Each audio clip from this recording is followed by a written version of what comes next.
जय गुरु जी, शुक्राना गुरु जी, अनंतम अनंतम शुक्राना गुरु जी। सारी संगत को जय गुरु जी।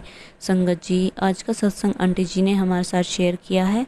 अगर सत्संग शेयर करने में कोई भी गलती हो जाए तो माफ़ करना, और सत्संग पसंद आए तो वीडियो को लाइक करके चैनल को सब्सक्राइब करना, और सत्संग को ज़्यादा से ज़्यादा लोगों तक शेयर करना, ताकि गुरु जी की ब्लेसिंग सबको मिल सके।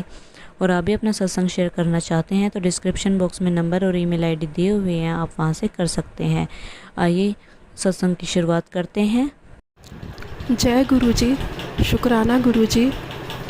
आपके चरणों में इस बेटी का अनंतम अनंतम अनंतम अनंतम शुक्राना मेरे गुरुपा, अनंतम अनंतम शुक्राना।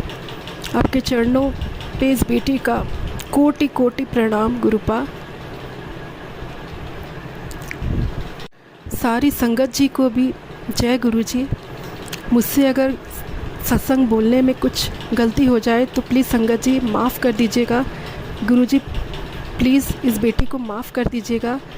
ये मेरा पहला सत्संग है, मुझे नहीं पता सत्संग कैसे करते हैं, क्योंकि मुझे सिर्फ 2 महीने हुए हैं गुरु जी से जुड़े। मैं रोज़ सत्संग सुन रही हूँ और गुरु जी का मैसेज भी आ रहा है कि पुत्र तू सत्संग शेयर कर, पर मुझे डर लग रहा था कि मैं कैसे करूँ। अभी उनके स्वरूप के सामने ही मैंने हिम्मत की है कि मैं आज शुक्राना सत्संग करूं। गुरुजी प्लीज़ मेरी मदद कीजिए कि मैं सही से अपना सत्संग बता सकूं, कर सकूं। जय गुरुजी, शुक्राना गुरुजी, अनंतम अनंतम शुक्राना। ओम नमः शिवाय, शिवजी सदा सहाय। ओम नमः शिवाय, गुरुजी सदा सहाय। ओम नमः शिवाय, शिवजी सदा सहाय। ओम नमः शिवाय, गुरुजी सदा सहाय। जय गुरुजी। सभी संगत जी को भी जय गुरुजी।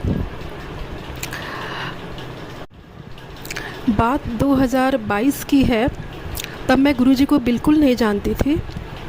मैं कुछ भी नहीं जानती थी उनके बारे में। उस समय लगभग 2022 में ही मेरे बेटे को पेट में चोट लगी थी, और मुझे नहीं पता था कि उसे इतनी ज़्यादा चोट लगी होगी कि उसका 2 साल बर्बाद हो गया। वो साल भर तक बेड पे था और उसके सारे टेस्ट हो गए थे। लोकल भी हम लोगों ने इलाज कराया, तो उसका 2 महीने तक वो मेडिसिन खाता रहा, पर वो उसे कुछ फ़ायदा नहीं हुआ। वो रात रात भर कराता था दर्द से, उसे मेडिसिन काम नहीं करती थी, और रिपोर्ट्स में भी कुछ नहीं आता था। उसके डॉक्टर्स को भी समझ नहीं आ रहा था कि उसको क्या हुआ है, क्यों दर्द है। वो बस ऐसे ही उसे पेन किलर देते जा रहे थे और वो खाए जा रहा था, उसे और नुकसान हो रहा था। और रात भर वो दर्द से रोता था, रात के ठीक 12 बजे से, और उसके बाद से उसे बहुत दर्द होने लग जाता था। सुबह 4-5 बजे तक वो रूम की टोटल चीज़ें फेंक चुका होता था दर्द से, और उस समय उसके पास कोई नहीं होता था, सिर्फ मैं होती थी। और मैं पूरी रात उसे सहलाते हुए हनुमान चालीसा पढ़ती थी कि बाबा किसी तरह उसका दर्द ठीक कर दे, क्योंकि उसकी दवाइयाँ भी काम नहीं कर रही होती थी। और तब मुझे नहीं पता था कि ब्लैक मैजिक से भी ये सब होता है। मैंने दूर दूर तक कभी नहीं सोचा था। अब जब गुरुजी के मैसेज आते हैं तब मुझे समझ आता है कि ये सब ब्लैक मैजिक के कारण हुआ था। इसीलिए मेरे बेटे का कुछ भी सही नहीं हो रहा था, और उसे मेडिसिन भी नहीं लग रही थी, और कुछ था ही नहीं उसे एक्चुअल में। फिर हम लोगों ने उसे यहाँ जब वो नहीं ठीक हुआ तो हम लोग उसे रांची ले गए। वहाँ भी उसका MRI हुआ, CT स्कैन हुआ, उसमें भी कुछ नहीं आया, और लेकिन दर्द उसका कम नहीं होता था, और रात में वो ज़्यादा परेशान करता था। फिर हम लोग वापस आए। मैंने बाबा का, बजरंगबली जी का पाठ करना शुरू किया। मैं हर मंगल शनिवार को बाबा का पाठ करती थी 2 घंटे तक। उनका जल प्रसाद मैं उसे पिलाती थी, मेरे बेटे को बजरंगबली के आगे जल रख करके मैं पिलाती थी। अरदास करती थी, माँ दुर्गा का भी पाठ करती थी कि मेरे बच्चे को आप बस ठीक कर दो, नहीं समझ आ रहा किसी को भी से क्या हुआ है। और उसकी सारी पढ़ाई लिखाई सब छूट गई। वो उस समय 9th स्टैंडर्ड में था। उसका 2 साल बर्बाद हो गया संगत जी।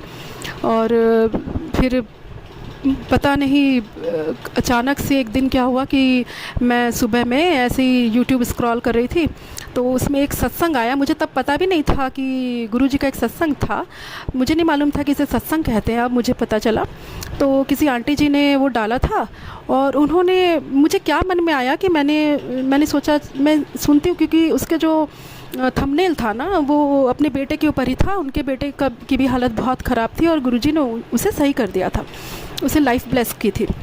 तो पता नहीं क्या मेरे मन में आया कि मैंने वो सत्संग पूरा सुना, और मैंने जब सुना तो मुझे लगा कि मुझे पता भी नहीं था कि गुरुजी अपने चोले में नहीं हैं, और वो कौन है कहाँ के कुछ नहीं पता था। मैंने बस उनकी उसमें वो फ़ोटो लगी हुई थी, सॉरी संगत जी, स्वरूप लगा हुआ था। तो मैंने उस स्वरूप के सामने गुरुजी के मेरे बहुत रोना आने लग गया। मैंने रो रो के अरदास लगाई कि आप जो भी हो, आप जहाँ के भी गुरुजी, मैं आपको नहीं जानती हूँ, आपने जैसे इन आंटी जी का आपने जैसे ठीक कर दिया, इनके बेटे को आपने ब्लेस कर दिया, इसको लाइफ ब्लेस कर दी, प्लीज़ आप मेरे बेटे को भी सही कर दो। उसको कोई समझ नहीं आ रहा कि उसे क्या हुआ है, डॉक्टर्स भी नहीं बता पा रहे, मेडिसिन भी नहीं काम करे, नहीं पता उसको क्या हो गया। वो तो मैं इसे ऐसे नहीं देख सकती, वो 4-5 महीने से ऐसे ही है, वो दिन बीतते जा रहे हैं पर वो ठीक नहीं हो रहा है। मैंने बहुत रो रो के अरदास लगाई कि आप इस बेटी की पुकार सुन लो, आप जो भी हो, जहाँ भी हो। पर मुझे नहीं पता था कि गुरुजी ने मेरी अरदास सुन ली है। बस उसके बाद से मैंने 15-20 मिनट तक मैं रो रो के बहुत बोली, और फिर मैं अपने काम में लग गई, और फिर इसी तरह दिन बीतते गए, पर मेरा बेटा ठीक नहीं हो रहा था संगत जी। फिर धीरे धीरे धीरे धीरे फिर मैंने उसका हीलिंग करवाया। किसी ने कहा कि हीलिंग करवाने से शायद ठीक हो जाए, तो मैंने उसमें बहुत पैसे खर्च हुए, मेरे दवाइयों में बहुत पैसे खर्च हुए, और उसमें उसी बीच में मेरे शरीर पे भी बहुत सारी प्रॉब्लम्स आई। मेरे को भी अचानक से सिस्ट हो गया, फाइब्रॉइड हो गया, नहीं पता अचानक से सारी परेशानियां क्यों आई। मेरी बेटी को भी प्रॉब्लम आने लग गई, मेरे हस्बैंड के फाइनेंशियल बहुत सारे प्रॉब्लम्स आ गए। अचानक से ऐसा लगा कि ज़िंदगी के सारे दुख हमारे जीवन में आ गए हैं, मतलब दुखों की बाढ़ आ गई, और कुछ समझ में नहीं आ रहा था कि अचानक से ऐसा क्या हुआ हमारे साथ। पर शायद गुरुजी ने मेरी अरदास सुन ली थी, उन्होंने मेरा हाथ थाम लिया था, पर मुझे नहीं पता था। और फिर धीरे धीरे धीरे पता नहीं कैसे वो सब चीज़ें ठीक होते कि मेरा बेटा ठीक हो गया। पर ठीक होने में उसे लगभग साल भर 1.5 साल लग गए। पर वो स्कूल नहीं जा रहा था, क्योंकि अंदर से उसे ठीक नहीं लगता। पेन तो उसका ठीक हो गया, पर वो नहीं जा रहा था। धीरे धीरे करके उसकी पढ़ाई ही छूट गई संगत जी, और हमें टेंशन हो गई कि ये आगे क्या करेगा, अगर वो पढ़ेगा ही नहीं तो कैसे क्या होगा। जब स्कूल का नाम उसके सामने हम लोग लेते, वो रोने लग जाता था कि मैं नहीं जा सकता। वो 2 दिन स्कूल गया और फिर तीसरे दिन से रोने लग गया, मुझे कुछ हो जाएगा, मैं स्कूल नहीं जा पाऊँगा। नहीं पता मुझे क्यों अजीब सा फील होता है मैं स्कूल जाता हूँ तो। और मैं रोने लग गई कि मेरे बच्चे का जीवन बर्बाद हो गया। किसी तरह तो वो ठीक हुआ था, और पर वो नहीं जा रहा था संगत जी। इस बार भी हम लोगों ने 2024 में अभी फिर से एडमिशन कराया था उसका, कि ठीक है वो फिर से स्कूल जाएगा समझा के, पर फिर वो नहीं जा रहा था। 2 दिन गया फिर वो नहीं गया। अब मुझे बहुत टेंशन हो गई, और मेरे भी सिस्ट फाइब्रॉइड थे, तो वो भी और ठीक होते होते मैं भी मेडिसिन ले रही थी, वो वापस से उतना ही बढ़ जाते थे टेंशन से, न पता नहीं क्यों। तो जीवन में कुछ भी अच्छा नहीं चल रहा था संगत जी। तो और इसी में बताना चाहूँगी संगत जी कि मैं भी मतलब मेरा भी मैं सिस्ट और फाइब्रॉइड का होम्योपैथी में इलाज करवा रही थी। 2 साल से मैंने इलाज कराया, और क्या होता था कि जैसे मेरा प्रॉपर बस ठीक होने वाला है, और जब मैं टेस्ट करवाती थी अल्ट्रासाउंड का, तो वो बहुत लगता था कि बस अब नेक्स्ट टाइम वो जब मैं कराऊंगी तो पूरा प्रॉपर ठीक ही हो जाएगा। मतलब इतना छोटा मेरा सिस्ट और फाइब्रॉइड हो जाता था। पर जब अगली बार मैं कराती थी, मैंने जब कराया तो मैंने देखा कि मतलब बहुत ज़्यादा बढ़ गया, और विश्वास नहीं हो रहा था कि ऐसे कैसे हो सकता है कि मतलब मैं इतने अच्छे से मेडिसिन ले रही हूँ, सब कुछ कर रही हूँ, और ये ठीक होता सा, और क्या साथ में एक्स्ट्रा और सिस्ट हो गए, एक और फाइब्रॉइड हो गया। इस बार जो मेरी रिपोर्ट आई संगत जी, मैं इस जुलाई मंथ की बात कर, जुलाई नहीं सॉरी जून के लास्ट की बात कर रही हूँ, लास्ट डेट की, कि उस समय में मेरा रिपोर्ट बहुत ख़राब आया। मैं मैके में थी अपने, मैं बहुत रोई वहाँ पे, मैंने सारी होप खो दी। और चूँकि मेरा बेटा भी स्कूल नहीं जा रहा था, वो किसी से बात नहीं करता था संगत जी। वो दिन भर एक रूम में अकेला बैठा रहता था, रात भर वो सोता नहीं था। वो दूसरे रूम में अकेला बैठा रहता था और जब उसे बोलती थी तुम सो जाओ तो मुझे आंखें दिखाता था, मुझ पे गुस्सा करता था और किसी से भी बात नहीं करता था, और अगर मैं उसे समझाती थी तो मेरे पे चिल्लाता था। तो मैं बहुत रोती थी कि मेरे बच्चे को क्या हो गया। मेरी बेटी भी मेरा नहीं सुनती थी, वो भी 11 साल की है, मेरा बेटा अब 17 साल का है, और मैं बहुत रोती थी और मेरी भी बीमारियां बढ़ी जा रही थी। तो मैंने वहाँ पे संगत जी, जब मैंने अपनी रिपोर्ट देखी तो मेरी रिपोर्ट्स बहुत ख़राब आई थी। मेरा शुगर लेवल बढ़ा हुआ था, मेरे सिस्ट और बढ़ गए थे, मेरी फाइब्राइड 1 से 2 हो गई थी, और भी 1-2 चीज़ें और आ गई थी। तो मैं बहुत रोई उस दिन, मैं इतना रोई ना कि मुझे लगा अब मेरी लाइफ ख़त्म, अब मेरे जीवन में कोई नहीं है, अब कोई नहीं है मेरा। मेरे कोविड में मेरे मम्मी पापा भी चले गए, तो मुझे लगा कि सब ख़त्म हो गया।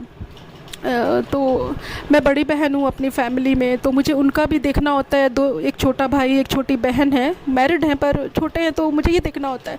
मैं अपना दुख सबको बोल भी नहीं सकती, क्योंकि मुझे लगता था कि मैं क्यों अपना दुख किसी को दुखी करूं बोल के। पर मैं होपलेस हो गई कि भगवान ऐसा क्या हुआ। मैंने इतना विश्वास करके मैं पूजा पाठ करती थी कि एक दिन सब ठीक हो जाएगा, पर कुछ ठीक होने का नाम नहीं ले रहा था। तो मैं अपने मायके में मैंने होप खो दिया अपनी रिपोर्ट दे के अब कुछ नहीं हो सकता। अब मैं ऑपरेशन नहीं कराना चाहती थी। डॉक्टर्स बोलते थे तुम्हें ऑपरेशन कराना ही होगा, अब कोई उपाय नहीं है। चूँकि मेरे 4 ऑपरेशन हो चुके हैं संगत जी, 2 मेरे बच्चे हुए, वो बड़ा ऑपरेशन हुआ था, और एक मेरा अपेंडिक्स का ऑपरेशन हुआ था, और एक और मेरा फैमिली प्लानिंग का ऑपरेशन हुआ था। तो मुझे अब लगता था कि अब अगर इस बार अगर मेरा ऑपरेशन हुआ ना तो मैं शायद नहीं बचूंगी। तो मुझे बहुत डर लग रहा था। तो मैं इसीलिए ना बहुत दिन से होम्योपैथी का इलाज करा रही थी कि ठीक हो जाएगा, पर मुझे नहीं पता था कि मुझ पे मारण क्रिया की हुई है, मेरे बच्चों पे भी की हुई है, और मेरे हस्बैंड जो हैं वो भी हमें बिल्कुल नहीं मानते थे।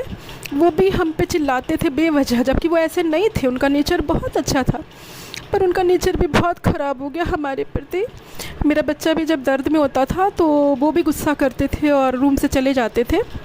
मैं सिर्फ़ अकेले होती थी अपने बेटे के साथ, और रात भर मैं हनुमान चालीसा पढ़ते रहती थी अपने बेटे के सर पे हाथ फेर के।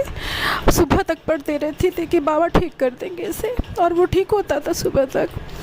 तो बहुत 2 साल में इतना दुख मैंने आज तक अपने लाइफ में नहीं देखा जितना इस 2 साल में मैंने देख लिया। फिर जब अब लगा कि नहीं, जब रिपोर्ट आई तो मुझे लगा कि नहीं अब तो ऑपरेशन कराना ही होगा, कोई उपाय नहीं है, क्योंकि अब तो सब कुछ और ज़्यादा बढ़ गया। तो मैं आई अपने, जब ससुराल आई तो मैंने फिर सोच लिया था कि अब मैं जाऊंगी, इसी मंथ जाऊं या अगले मंथ जाऊं, मुझे ऑपरेट करवा लेना, चाहे मैं बचूं चाहे ना बचूं, सब भगवान के ऊपर है। फिर क्या हुआ संगत जी, अचानक से मिरेकल हुआ। 6 जुलाई को मेरे पास उतने दिन तक मेरे यूट्यूब पे फिर कोई गुरुजी का मैसेज नहीं आया, कुछ नहीं। मैसेज तो मैं जानती नहीं थी कि आते हैं, कैसे होता है। मेरे ख़ानदान में कोई नहीं जानता गुरुजी को, अभी तक भी नहीं जानता। पर मैंने शायद बहुत कोई पुण्य किया होगा किसी जन्म में, या कोई तप किया होगा जो गुरुजी ने मेरा हाथ पकड़ा है। सच में मैंने कोई बहुत पुण्य किया होगा जो गुरुजी ने मेरा हाथ थामा है। तो 6 जुलाई को मेरे पास शाम को मैसेज आता है संगत जी यूट्यूब पे गुरुजी का कि पुत्र मैंने तेरे बेटे को ठीक कर दिया है, तो शुक्राना कर, तेरा बच्चा ठीक हो गया है, मेरा आशीर्वाद है उसके साथ, और मैंने तेरी बीमारियां भी ठीक कर दी हैं।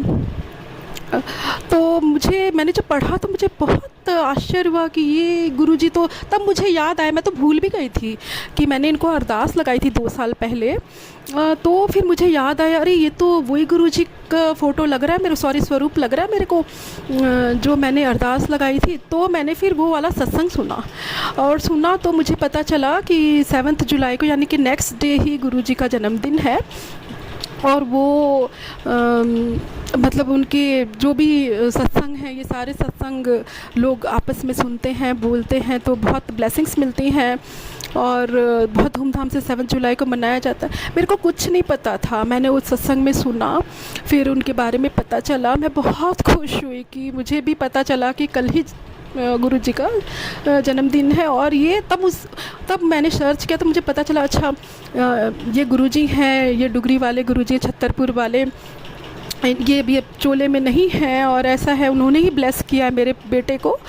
मैंने उस दिन उनके बारे में जाना सब कुछ, तो मुझे लगा कि मेरी आंखें भर गई कि मैंने जो होप खो दिया था ना, तो मुझे लगा मेरी होप वापस आ गई।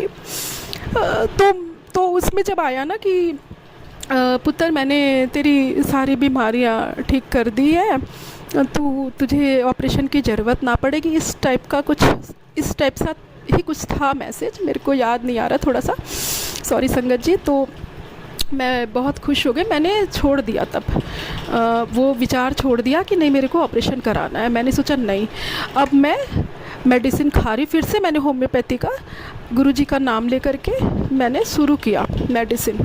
और संजोग से उस होम्योपैथी वाले ने भी बोला, जबकि गायनों ने बोला कि बहुत ज़रूरी है आपको ऑपरेट कराना क्योंकि रिपोर्ट्स बहुत गलत हैं, तो मैंने बोला नहीं। तो फिर मैंने अब गुरुजी पे छोड़ दिया है। जब गुरुजी ने ब्लेस किया है मुझे हेल्थ ब्लेस किया है, तो मुझे बहुत विश्वास है, मैं मेडिसिन ले रही हूँ, मेरे को बहुत आराम भी है और मुझे विश्वास है कि मेरी रिपोर्ट्स अब जो आएंगी ना तो बहुत एकदम नॉर्मल आएंगी, मेरे को बहुत विश्वास है। और हाँ संगत जी, सॉरी मैं बताना भूल गई कि मेरे पास कोई स्वरूप नहीं था गुरुजी का, क्योंकि मैं नहीं जानती थी कि बड़े मंदिर जाना होता है, वहाँ पे स्वरूप ब्लेस किए हुए मिलते हैं या कुछ नहीं पता। और मैं जिस जहाँ से बिलोंग करती हूँ तो वो बहुत छोटी सी जगह है और वहाँ पे तो दूर दूर तक कोई गुरुजी को जानता भी नहीं है। फिर क्या हुआ संगत जी कि 7 जुलाई के बाद जब गुरुजी का जन्मदिन था, उस दिन मुझे पता नहीं था, मैंने मोबाइल पे ही उनका स्वरूप निकाला और उनके सामने मिठाई का भोग लगाया। मुझे नहीं पता था कि केक भी ऐसे भोग लगाते, मुझे नहीं पता था। मैंने बस टीका लगाया और उनको चंदन टीका लगा के मैंने भोग लगा दिया।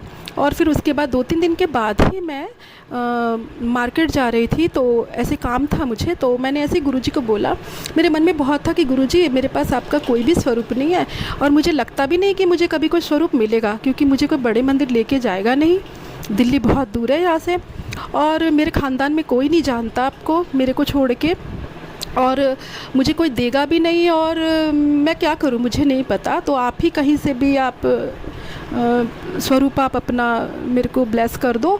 और मंदिर में भी मैं अगर नहीं रख सकती आपको, मेरा एक ही रूम है, मैं जॉइंट फैमिली में रहती हूँ संगत जी, तो मैंने बोला कि मेरे रूम में ही जगह है, पर आप ही कोई स्वरूप ऐसा देना गुरुपा कि मैं अपने रूम में उसे लगा सकूं और मैं आपसे बातें कर सकूं, आपकी सेवा कर सकूं, ऐसा कुछ कर सकूं गुरुपा, आपकी ब्लेसिंग्स मुझे मेरे फैमिली को भी मिले, ऐसी जगह पे रोज़ दर्शन हो आपके, ऐसा आप करो गुरुपा। तो संजोग देखिए संगत जी, तो गुरुजी कितनी सुनते हैं अपने संगत अपने बच्चों की। मतलब मैं उस दिन मार्केट गई, मैंने सोचा भी नहीं था कि इतना बड़ा मिरेकल होगा मेरे साथ। तो मैं जब जिस दुकान पे गई तो वहाँ पे मैं ऐसे गिफ्ट का सामान देख रही थी, तो अचानक से मैंने गुरुजी को मैंने बोला था जाते वक्त कि गुरुपा आप मेरे अंग संग रहो, आप मेरे संग चलो और जो ज़रूरी हो मेरे लिए वो ही मैं ख़रीदूँ, क्योंकि मैं बहुत फिजूल खर्ची करती हूँ, तो आपको जो ज़रूरी लगे वो ही मैं ख़रीदूँ, ऐसा ही आप करवाना मेरे संग। तो उस दिन वैसा ही हुआ। उस दिन गुरुपा ने मुझे सिर्फ़ और सिर्फ, मतलब मैं क्या बोलूँ, मैंने फूल ख़रीदे, पता नहीं क्यों, सजाने के लिए अपने रूम में। मुझे नहीं पता था ना कि गुरुजी का स्वरूप मुझे मिलने वाला और मैं उनको घर लेके आऊँगी, तो फूलों के संग मैंने उस दिन सिर्फ प्लांट्स खरीदे, शो वाले प्लांट्स होते हैं जो रूम में लगाते हैं हम लोग, फ्लावर्स थे, बहुत प्यारे प्यारे से छोटे छोटे से गमले हैं, उसमें तरह तरह के फूल लगे हुए हैं। मतलब मैंने बहुत सारे वैसा ख़रीदा, मैंने क्यों ख़रीदा नहीं पता, वो सब गुरुजी ने ही खरीदवाया। और उसके बाद अचानक से क्या हुआ संगत जी कि मैं ऐसे ही वॉल हैंगर्स सब थे बहुत सारे, तो मैं उसे ऐसे ही देख रही थी हटा के।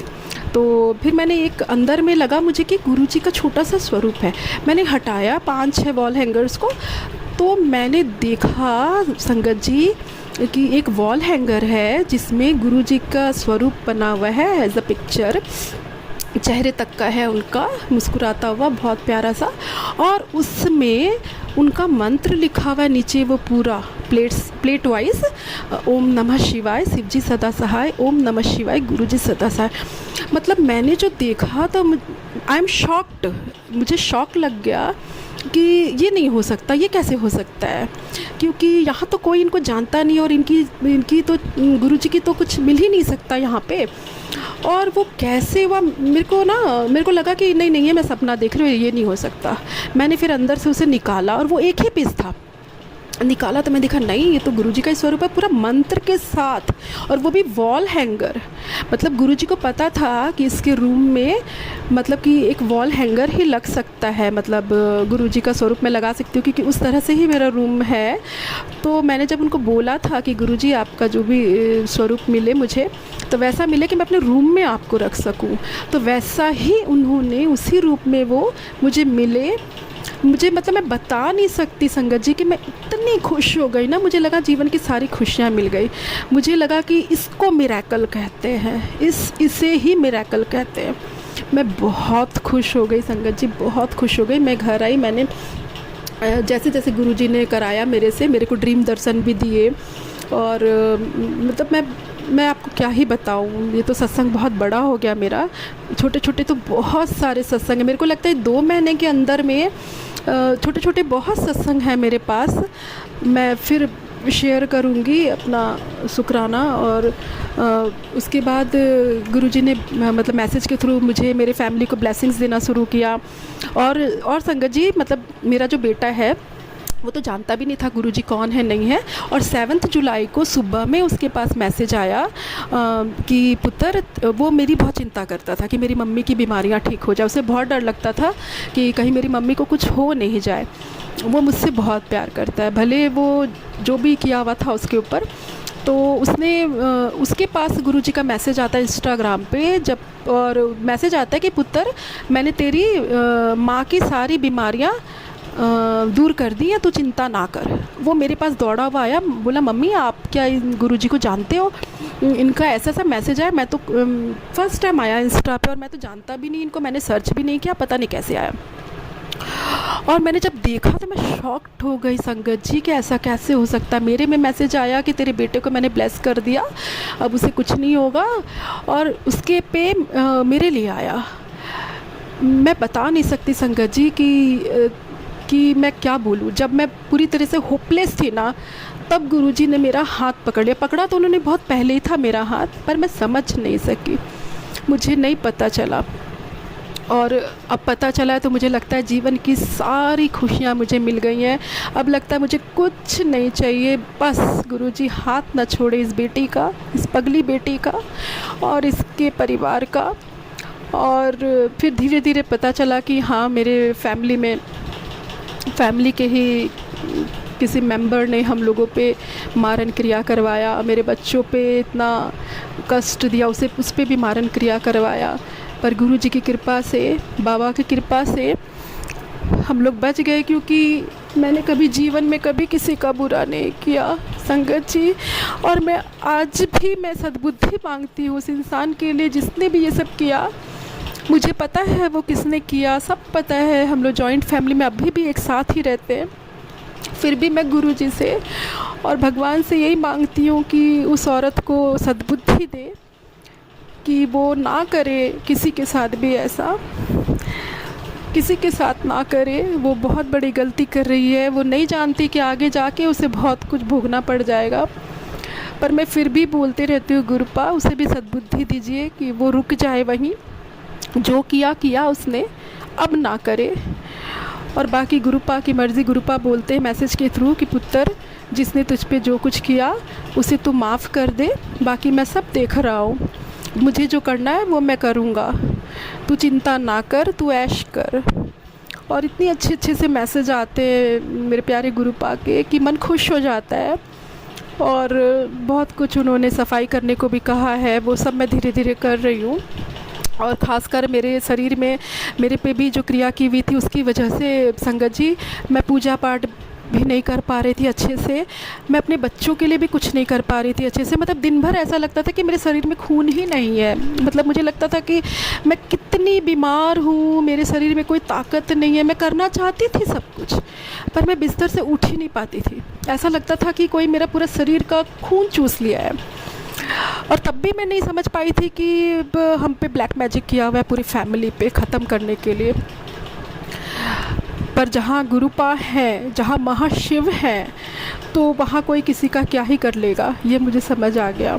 कि अगर आपके कर्म अच्छे हैं, अगर आपने किसी का बुरा नहीं किया संगत जी, और आपने अच्छा ही अगर किसी का किया है ना, तो भले आपको कष्ट सहने पड़ते, थोड़ा बोलते ना गुरुजी नींबू की तरह पहले निचोड़ते, भगवान भी परीक्षा लेते हैं। तो उन्होंने बहुत सारी परीक्षाएं ली मेरी, कि बेटी मेरी डिग तो नहीं जाएगी अपने कर्मों से, पर भगवान के आशीर्वाद से, गुरुजी के आशीर्वाद से मैंने उस कष्ट में भी सिर्फ अच्छा ही सोचा और अच्छा ही किया सबका। और भगवान करे आजीवन मेरे हाथों से, मेरे मन कर्म वचन कहीं से भी किसी का गलत ना हो, कभी नहीं, सपने में भी नहीं। जितना हो मैं सिर्फ अच्छा करूं, चाहे लोग कितना ही बुरा करे मेरा, मैं किसी के साथ बुरा ना करूं, और सबको सद्बुद्धि दे गुरुपा। बस यही अरदास करती हूँ गुरुपा को। तो वो समय भी आया कि मेरे कर्मों की मुझे अच्छा फल मिला, कि मैंने कभी बुरा नहीं किया, तो गुरुपा ने भी मेरा हाथ पकड़ा। और अब मुझे कोई चिंता नहीं है, कोई टेंशन नहीं है। अब लगता है बस अब कुछ नहीं चाहिए मुझे लाइफ में।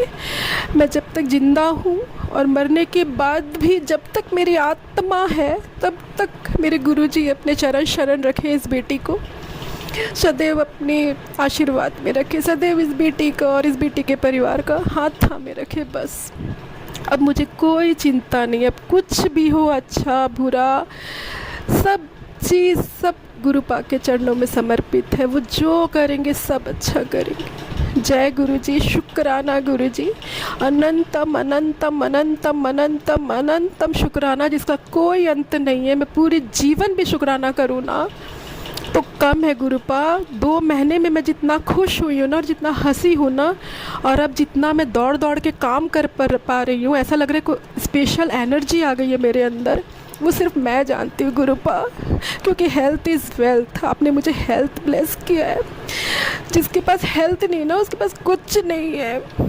बस मुझे कुछ नहीं चाहिए, और बस आपका आशीर्वाद चाहिए जीवन पर।